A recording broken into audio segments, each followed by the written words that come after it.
पहला चैप्टर हमारा खत्म हो चुका है। पहला चैप्टर हमारा था भूमिति के मूलभूत संबोध।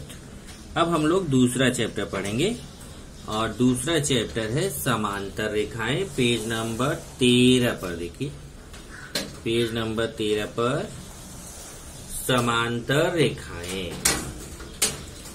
इस चैप्टर को हम लोग स्टार्ट करते हैं। इसमें क्या क्या सीखेंगे वो दिया है, आओ सीखें। तो क्या क्या सीखने वाले हैं, समांतर रेखा तथा तिर्यक रेखा द्वारा निर्मित कोणों के गुणधर्म। एक ये सीखना है अपने को, मतलब कि समांतर रेखा और तिर्यक रेखा द्वारा जो कोण बनते हैं उनके क्या क्या गुणधर्म है। और अगला है समांतर रेखाओं की कसौटियां क्या क्या होती हैं और समांतर रेखाओं के गुणधर्मों का हम कहाँ उपयोग करते हैं। 3 चीज पढ़ने वाले। तो इसमें पहला पॉइंट है थोड़ा याद करें। तो थोड़ा याद करें में है समांतर रेखा क्या होती है। तो समांतर रेखा क्या होती है, एक ही प्रतल में स्थित परंतु परस्पर प्रतिच्छेदित न करने वाली रेखाओं को समांतर रेखाएं कहते हैं। तो यहाँ देखिए एक पहले तो एक पॉइंट है कि एक ही प्रतल क्या होता है। देखिए ये पूरा एक प्रतल बना हुआ है, ये प्रतल है और इस प्रतल के अंदर ये 2 रेखाएं हैं जो एक दूसरे को प्रतिच्छेदित नहीं करती हैं। अब प्रतिच्छेदित नहीं करना मतलब क्या हुआ, एक दूसरे को काटती नहीं है। ये दोनों रेखाएं एक दूसरे को काटती नहीं है। तो इसका मतलब अगर आप देखिए इनको आप चाहे इधर इस तरफ बढ़ाओगे चाहे इस तरफ, कभी काटेंगे नहीं। अब एक पॉइंट है सबसे बड़ा कंफ्यूजन कि एक ही प्रतल में स्थित। तो एक ही प्रतल का मतलब क्या होता है, तो वो मैं आपको समझा के देता हूँ, ध्यान से देखिए। ये देखिए आप कभी भी बनाते हो ना, तो ग्राफ पे आप बनाते हो तो देखिए ऐसे आप एक x अक्ष खींचते हो और एक y अक्ष खींचते हो। ये x अक्ष हो गया, ये y अक्ष। इससे यहाँ पे एक प्रतल निर्मित होता है। इस प्रतल को बोला जाता है x y प्रतल।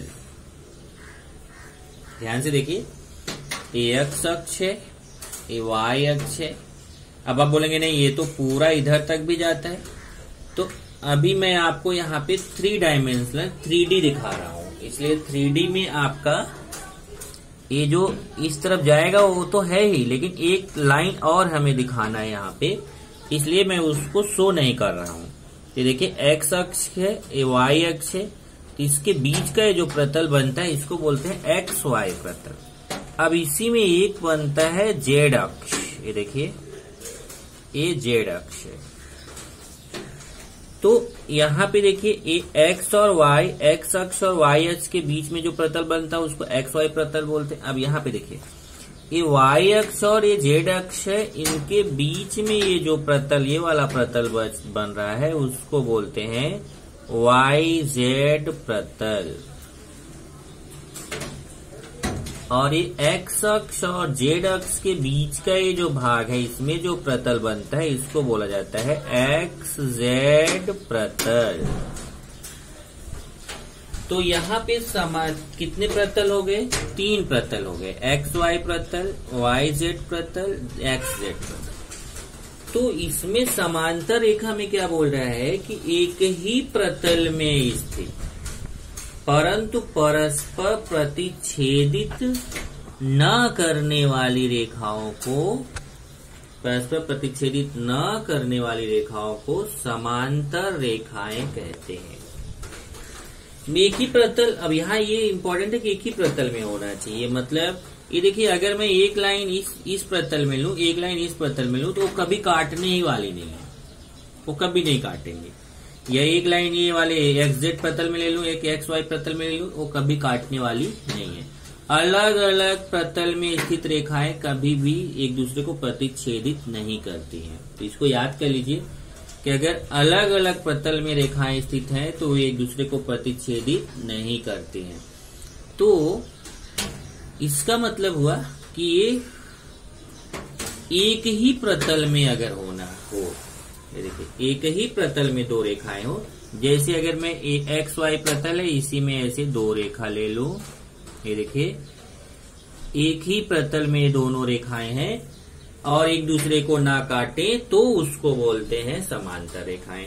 जैसे यहां मैं दो रेखाएं ले लूं, एक रेखा ले लिया, ये दूसरी रेखा, दोनों एक दूसरे को ना काटे, हमने वाई जेड प्लेन में दो रेखाएं लिया, उसी प्लेन में दो रेखाएं ले रहे हैं, दोनों एक दूसरे के ना काटे तो उसको बोलते हैं समांतर रेखाएं। इसी तरीके से हम एक्जेक्ट प्लेन के लिए भी सोच सकते हैं। तो क्या हुआ, एक ही प्रतल में स्थित परंतु परस्पर प्रतिच्छेदित न करने वाली रेखाओं को समांतर रेखाएं कहते हैं। समांतर रेखाओं के बीच की दूरी सदैव समान होती है। अभी देखिए इस समांतर रेखा है ना, इनके बीच की दूरी चाहे आप इधर भी नापो, जैसे इधर मैं ये दूरी नापूं, जैसे देखिए ये दूरी मैं नापूं या ये दूरी नापूं, किधर भी आप इसके बीच की दूरी नापिए हमेशा इसके बीच की दूरी समान रहेगी। ये बीच की दूरी समान रहती है, ध्यान रखिए इनके बीच की दूरी हमेशा समान रहती है। ये रेखाओं की लंबाई समान नहीं रहती है। सब बहुत इंपॉर्टेंट है समांतर रेखा समझना, क्योंकि आपके माइंड में हमेशा समांतर, जब कोई बोलता है समांतर रेखा तो आप तुरंत माइंड में आता है समान रेखा। ऐसा नहीं है, क्योंकि रेखा है, ये देखिए इधर भी तीर इधर भी तीर, तो जब दोनों तरफ तीर है रेखा है तो इसकी लंबाई तो हम नाप ही नहीं सकते हैं। ये देखिए ये भी रेखा है, इसकी लंबाई नाप नहीं सकते, और जिसकी आप लंबाई ही नहीं नाप सकते हो उसको समान कैसे बोलोगे, वो समान हो ही नहीं सकता। इसलिए ध्यान रखिए कि इनकी लंबाई समान नहीं है बल्कि इनके बीच की दूरी समान है। क्या है, इधर नापो दूरी, देखिए तो अगर मान लो ये दूरी हमने नापा 3 सेंटीमीटर, तो ये भी 3 सेंटीमीटर, ये भी 3 सेंटीमीटर, ये भी 3 सेंटीमीटर, इनके बीच की दूरी हर जगह 3 सेंटीमीटर है, तो ये दोनों रेखाएं समांतर हैं। अब समांतर का देखिए निशान होता है ऐसे दो लाइन, इसको बोलते हैं समांतर। रेखा L है और रेखा M है, इनके बीच ये समांतर का निशान। देखिए रेखा मैंने इधर लिख दिया है, रेखा L समांतर रेखा M। ये रेखा L है, ये रेखा M है, और दोनों के बीच समांतर का निशान बन गया, तो दोनों रेखाएं आपस में समांतर हैं। अगर मान लो मैं यहाँ पे ऐसे लिख दूं A B, तो ये रेखा AB हो गई।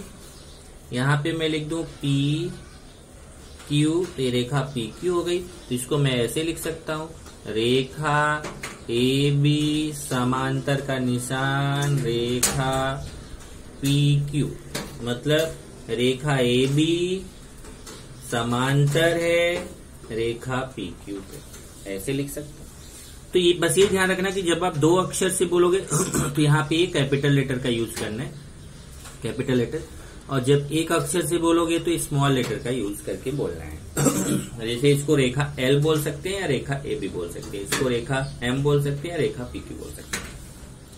अब अगला आता है तिर्यक रेखा। यदि कोई रेखा दी गई दो रेखाओं को दो भिन्न बिंदुओं पर प्रतिच्छेदित करती है तो उस रेखा को उन दोनों रेखाओं की तिर्यक रेखा कहते हैं। ये देखिए ये दो रेखाएं हैं, अब ये समांतर होना जरूरी नहीं है, बस दो रेखा है, उसको अगर कोई रेखा काट रही है इस रेखा को बोला जाएगा तिर्यक रेखा।